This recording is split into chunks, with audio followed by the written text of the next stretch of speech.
প্রিয় দর্শক, Walton smart fridge presence TVS ইনসাইটে আপনাদের সবাইকে স্বাগতম জানাচ্ছি।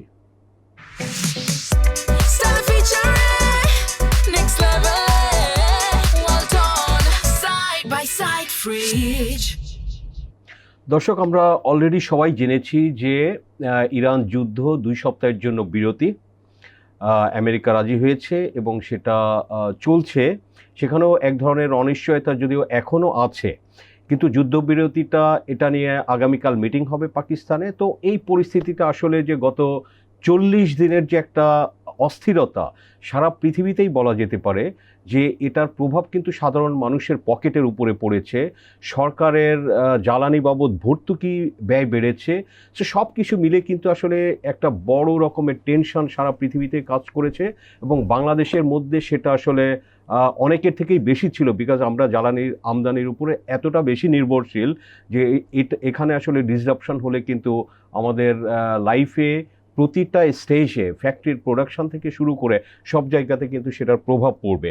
সো দর্শক, এই সমস্ত বিষয় নিয়ে আসলে যে 2 সপ্তাহের যে যুদ্ধবিরতি সেটা বাংলাদেশের জন্য কি খবর সেটা নিয়ে আনবে, বয়ে আনবে, এবং বাংলাদেশে আসলে কোথায় কোনো রকমের স্বস্তির বিষয় আছে কিনা।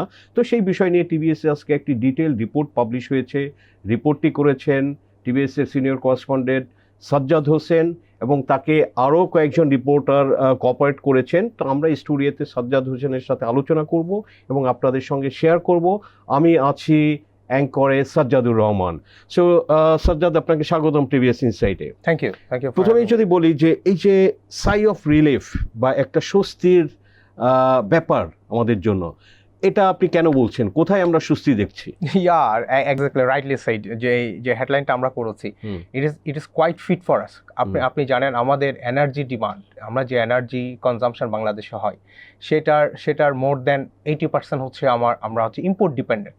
একটা তথ্য আমি আপনাকে প্রিসাইসলি দিই, সেটা হচ্ছে এর একটা ইনফরমেশন হচ্ছে আমাদের পাওয়ার সেক্টরে ইম্পোর্ট ডিপেন্ডেন্ট ফুয়েলের কন্ট্রিবিউশন হচ্ছে 65%। তো আপনি চিন্তা করেন আমাদের ইলেকট্রিসিটি এবং আপনি যদি বলেন আমাদের ডে টু ডে লাইফ, সেটা তো বাদেই দিলাম। উইদাউট ফুয়েল আমাদের ডে টু ডে লাইফ চলবে না, পৃথিবীতে কোথাও চলবে না। We are also be actually in trouble. এখন যে সাই অফ রিলিফের যে বিষয়টা আমাদের নিউজে কিন্তু আমরা স্পষ্ট লিখেছে, সেটা হচ্ছে স্ট্রেট অফ হরমুজ ক্লোজারের কারণে আমাদের বেশ কিছু এলএনজি আপনার শিপমেন্ট ক্যান্সেল হয়েছে because of the force majeure, because of the closure of the Hormuz. At the same time বিপিসির অনেকগুলা ট্যাঙ্কার, অয়েল ট্যাঙ্কার, বিশেষ করে হচ্ছে আপনার crude, to be precise 3 lakh ton আপনার স্ট্যান্ডার্ড অবস্থায় পড়ে আছে অনেক আগে থেকে। যদি বলি একটা ওগুলো কি লোডেড ছিল? লোডেড ছিল। ওকে, তার মধ্যে যুদ্ধের কারণে তারা আসতে পারে। তো এই যে আমরা রিলিফটা কিরকম দেখেন, just immediate after actually declaration of the ceasefire, বাংলাদেশের একটা oil tanker loaded with 1 lakh ton crude, যেটা আপনার সৌদি আরবের একটা টার্মিনাল থেকে সিপোর্ট থেকে আসবে, সেটা অলরেডি এনরোড টু বাংলাদেশ। কিন্তু এটা গতকালকের ভিতরে এটা স্ট্রেট অফ হরমুজ ক্রস করার কথা ছিল কিন্তু পারে নাই। সেটা হচ্ছে এই যে ইসরায়েলের যে এখন যে লেটেস্ট অফেন্সিভ, ইসরায়েল তো এখনো অফেন্সিভটা লেবাননের উপর থামাই নাই।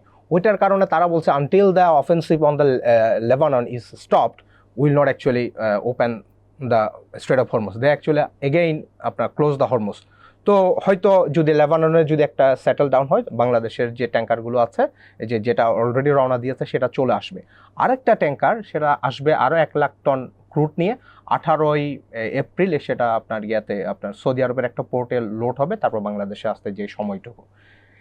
এই যে আমাদের জন্য সাই অফ রিলিফ, যেমন যেটা আপনি আপনার ইন্ট্রোডাকশনে বলেছেন, এই স্ট্রেট অফ হরমুজ আমাদের অয়েল ডিপেন্ডেন্সির জন্য, আমাদের অয়েল সাপ্লাইয়ের জন্য বিশাল রোল প্লে করে। কারণ হচ্ছে আমাদের in one way or other, আমরা কন্ট্রাক্ট বলেন, আমরা শর্ট টার্ম কন্ট্রাক্ট বলেন, লং টার্ম কন্ট্রাক্ট বলেন, আমরা যাদের কাছ থেকে চুক্তি করেছি তারা সবাই হচ্ছে আপনার ফুয়েল আনে হচ্ছে মধ্যপ্রাচ্য থেকে এনে সিঙ্গাপুরে, মালয়েশিয়ায় বিভিন্ন জায়গায় রিফাইনারিতে প্রোডাক্ট করে আমাদেরকে রিফাইন্ড প্রোডাক্ট দেয়। এখন আমাদের সাপ্লায়ার যদি আপনার ক্রুড না পায় মিডল ইস্ট থেকে, যে এই ক্রুডটা আসার কথা স্ট্রেট অফ হরমুজ দিয়ে, সেটা না পায়, আলটিমেটলি তারা আমাদেরকে দিতে পারে নাই। ফলশ্রুতিতে আপনি জানেন আমরা রিপোর্ট করেছি ইউনিপ্যাক এবং হচ্ছে মালয়েশিয়ান পেট্রোনাসের একটা সাবসিডিয়ারি, তারা ফোর্স মেজিওর করেছে। এইটা রিয়াকশন আমরা দেখেছি হচ্ছে মার্চ এবং এপ্রিলে। এই যে কিছু মানুষের হোর্ডিং ছিল ব্যক্তি পর্যায়ে, সেটাও একটা ইম্প্যাক্ট আছে বিভিন্ন। At the same time supply disruption এখানে অনেক বড় মেজর রোল প্লে করেছে। ওকে, আপনি যে যেটা বললেন যে একটা শিপ যেটা স্ট্র্যান্ডেড ছিল উইথ 1 লাখ টন ক্রুড, সেটা already en route to Bangladesh, but হরমুজে হয়তো এখনো ক্লিয়ারেন্সের কিছু অসুবিধা আছে। তো আরও কোনো কি শিপ এপ্রিল মাসে বা এই যে 2 উইকসের যে একটা ব্রেক, যুদ্ধবিরতি, এর মধ্যে ধরেন যে আমরা ধরে নিলাম যে এটা এফেক্টিভ 2 উইকস, তো এর মধ্যে কি আরও তেলবাহী জাহাজ বাংলাদেশে আসবে? সেটা কেমন তেল বা কয়টা জাহাজ আসবে, এরকম কোনো তথ্য আছে আপনার কাছে? আজকে একটা প্রেস কনফারেন্স করেছে আপনার যে এনার্জি ডিভিশনের জয়েন্ট সেক্রেটারি, আমি ওনাকে এক্স্যাক্টলি এই প্রশ্নটা করেছি। এই যে 2 উইকসের যে একটা ব্রেথিং স্পেস বাংলাদেশ পেয়েছে, এর ভিতর বিভিন্ন কোম্পানি আপনার সাপ্লাই যেগুলো ফোর্স মেজিউর করেছি, আপনি ওখান থেকে আর কোনো সাপ্লাই পাবেন না। ফোর্স মেজিউর মানে হচ্ছে সাপ্লাই ক্যান্সেল।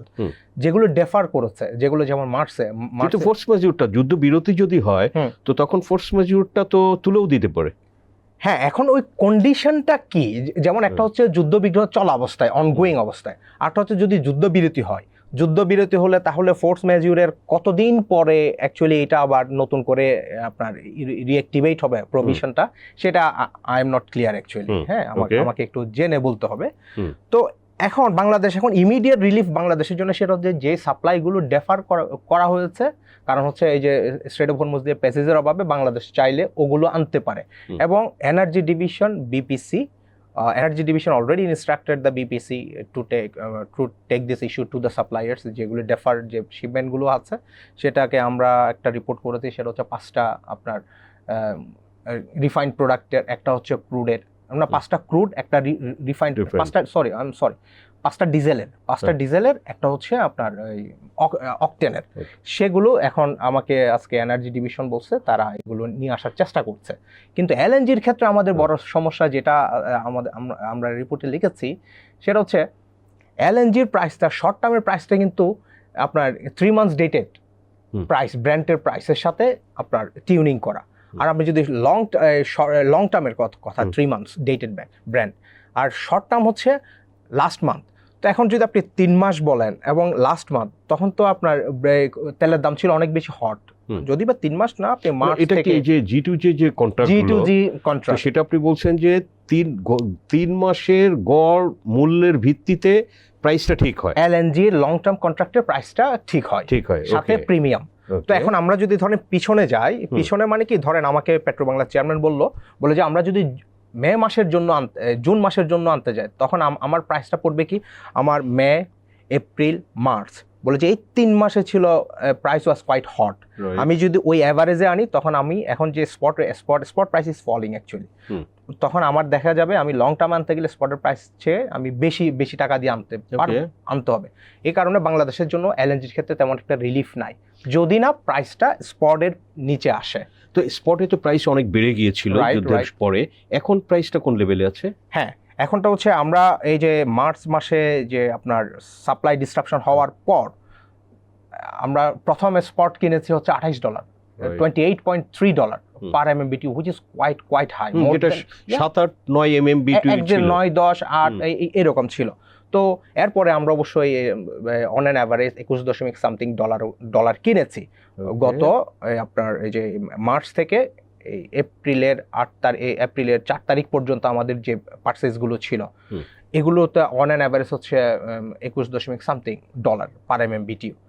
কিন্তু এখন এই স্ট্রেট অফ হরমুজ আমাদের জন্য রিলিফ হতে পারে অ্যাকর্ডিং টু দ্য আপনার যে বিপিসি এবং হচ্ছে এনার্জি ডিভিশনে, সেটা হচ্ছে আমাদের ফুয়েল সাপ্লাইয়ের ক্ষেত্রে একটা হচ্ছে আপনার ডিসিপ্লিন আনবে, কারণ সাপ্লাইটা রিলেটিভলি একটু ইজ হবে। তারপর হচ্ছে যে আমাদের যে প্রেশারটা ছিল মানুষের লং কিউ, যখন সাপ্লাই থাকবে তখন স্বাভাবিকভাবে সেটা ইভাপোরেট হয়ে যাবে। This is what we are discussing only about energy issues. এই স্ট্রেট অফ হরমুজের সাথে বলা যাচ্ছে যে আমাদের সারা বিশ্বের, বিশেষ করে এশিয়ার ক্ষেত্রে আমাদের ডে টু ডে লাইফ জড়িত হয়ে গেছে। এটার সাথে আমাদের এই যে যদি তেল না আসে, তখন আরেকটা বড় কনসার্নের জায়গা, সেটা হচ্ছে আমাদের বোরো কাল্টিভেশনের জন্য যে আপনার ডিজেলের একটা ইস্যু, এবং হচ্ছে আমাদের ফার্টিলাইজারের যদি আপনার যদি পর্যাপ্ত এলএনজি না আনে, যেটা হচ্ছে সরকার ফার্টিলাইজারের দাম বাড়িয়ে দিয়েছে, ফার্টিলাইজার কোম্পানিগুলো এগ্রি হয়েছে লোকালি প্রডিউস করার জন্য, এমন সময় যুদ্ধ বাঁচলো যেখান থেকে ফার্টিলাইজার আনা যাচ্ছে না। তো এখানে এই যে বাট গুড থিং হচ্ছে ফার্টিলাইজারের একটা আমাদের স্টক আছে যেটা অ্যাকর্ডিং টু গভর্নমেন্ট, সো ওইখানে বড় রকমের কনসার্ন নাই, বাট যুদ্ধ যদি দীর্ঘায়িত হয় সেটা তখন there will be a issue definitely পড়বে। তো এই যে গ্যাসের কথাই যদি একটু আসি, যে আপনার ধরেন যে আমাদের ইন্ডাস্ট্রিগুলো কিন্তু আসলে এই যে এলএনজির উপরে ডিপেন্ডেন্ট, সরকার যে এলএনজি সাপ্লাইটা দেয়, তো যেহেতু আমাদের natural গ্যাসও depleting everyday every month, তো এখানে আসলে আপনি কি সহজভাবে বলতে পারবেন যে গ্যাসের সাপ্লাইটা বা এলএনজি ইম্পোর্টটা নর্মাল হতে পারে কখন, এবং আসলে আমাদের ইন্ডাস্ট্রি তাদের রিকোয়ার্ড সাপ্লাইটা পেতে পারে? হ্যাঁ, আপনার এই তেলের তুলনায় গ্যাসের সাপ্লাই কিন্তু রিলেটিভলি অনেক ভালো থাকবে। আমি আপনাকে একটা উদাহরণ দিই। কীরকম, যেমন প্রি ওয়ারের যে প্ল্যান ছিল মার্চ মাসের জন্য হচ্ছে আপনার 11টা এলএনজি আনা, সেক্ষেত্রে সরকার 9টা আনছে। কিন্তু মে মাসে রিলেটিভলি একটু গরম, সেখানে সরকার আগেই প্ল্যান ছিল প্রি ওয়ারে 11টা, এখন 11টাও রেখেছে, সবগুলো ওরা স্পট থেকে আনবে।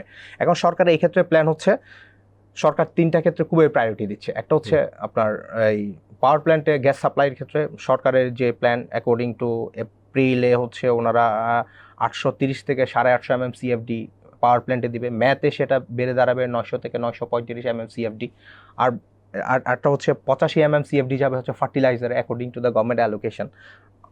এর ভিতর হচ্ছে অ্যারাউন্ড 1000 অর লেস দ্যান 1000, 900 থেকে 1000 MMCFD যাবে ইন্ডাস্ট্রিতে। ইন্ডাস্ট্রির ক্ষেত্রে একটা বড় সমস্যা হচ্ছে ইন্ডাস্ট্রির জন্য ডেডিকেটেড কোনো লাইন নাই, সেগুলো হচ্ছে আইদার হাউস হোল্ডের সাথে জড়িত, অথবা ওই যে আপনার গ্রিডের, অথবা হচ্ছে পাওয়ার প্ল্যান্টের সাথে। তারপরে ইন্ডাস্ট্রির প্রেশারটা তেমন একটা থাকবে না। হ্যাঁ, আগের প্রি ওয়ারের যে সিনারিও, ওই সিনারিও থাকবে, যেহেতু সরকার কোনো এলএনজি শিপমেন্ট কমাই নাই। ইয়েস, আপনার রিপোর্টে আরেকটা অংশ আছে যেটা হচ্ছে যে বিজনেস কমিউনিটি এই যে যুদ্ধবিরতির ঘোষণায় তারা যে কেউ এক ধরনের স্বস্তি ফিল করছে, তো এটা যদি আপনি একটু সংক্ষেপে বলেন যে তারা আসলে কি বলছে বিজনেস কমিউনিটির লোক? বিজনেস কমিউনিটি ডেফিনেটলি, যেমন তাদের আমাদের এখানে যেহেতু মিডল ইস্ট থেকে আপনি জানেন যে পেট্রোকেমিক্যাল রিলেটেড কিছু কেমিক্যালস আছে যেগুলোর মিডল ইস্ট থেকে আসে, বা অন্য দেশ থেকে আসা ফ্রেইট অনেক বেড়ে গেছে, শিপিং কস্ট। সো যুদ্ধ থামা মানে আসলে শিপিং কস্টটাও কমা, ইন্স্যুরেন্সও কমা, আপনার ইভেন বাংলাদেশের ট্রাকের কস্ট, কাভার্ড ভ্যানের সেটাও বেড়েছে, ডাবল হয়েছে, রাইট। এই যে তারা কি বলছে যে এই যুদ্ধবিরতির খবরে তাদের মেসেজটা কি, এটা আমাদের শেষ প্রশ্ন আলোচনা। Yes, it's actually great relief for them, and because they are actually taking lots of heat because of the price escalation in importing raw materials and transporting goods from industry to ports. এই যে এখানে আপনার এক businessman উনি বললো যে আমি আমার ইন্ডাস্ট্রি থেকে চিটং পোর্টে আপনার গুডস ট্রান্সপোর্টের ক্ষেত্রে যেটা প্রি ওয়ারে ছিল 18,000 টাকা, সেটা এখন 32,000 টাকা। Can you imagine? Almost double. At the same time যদি প্রাণের যিনি চেয়ারম্যান উনি আমাদের এখানে যে কথা গ্যাস সময় বললো, সেটা হচ্ছে ওনার তো যেমন প্লাস্টিকের বেশ বিজনেস আছে, হ্যাঁ, এই প্লাস্টিকের র মেটেরিয়াল পেট্রোকেমিক্যাল, সেটা যখন আসতেছে না তখন স্বাভাবিকভাবে ওনার বিজনেস হ্যাম্পার হচ্ছে। এখন যেহেতু খুললো, এটা ওনাদের জন্য অনেক বড় স্বস্তিকর। এবং শুধু এটা না, আমাদের মতো এই যে আমরা স্ট্রেট অফ হরমুজ দিয়ে আমাদের যে এনার্জি সিকিউরিটি ডিপেন্ডেন্ট, আমরা এবং এশিয়া, ইন্ডিয়া বলেন, সাউথ কোরিয়া, জাপান, 20% এনার্জি এই রুট দিয়ে যাওয়া আসা করে। তো ওয়ার্ল্ডের এই 20% মানুষের জন্য এটা হচ্ছে বিশাল রিলিফ। আমরাও আশা করি যে আসলে যুদ্ধ বিরতিটা এটা শুধু 2 সপ্তাহ না, এটা আসলে স্থায়ীভাবে এটা হবে এবং পৃথিবীতে আসলে শান্তি ফিরে আসবে, অর্থনীতিতে স্বস্তি ফিরে আসবে।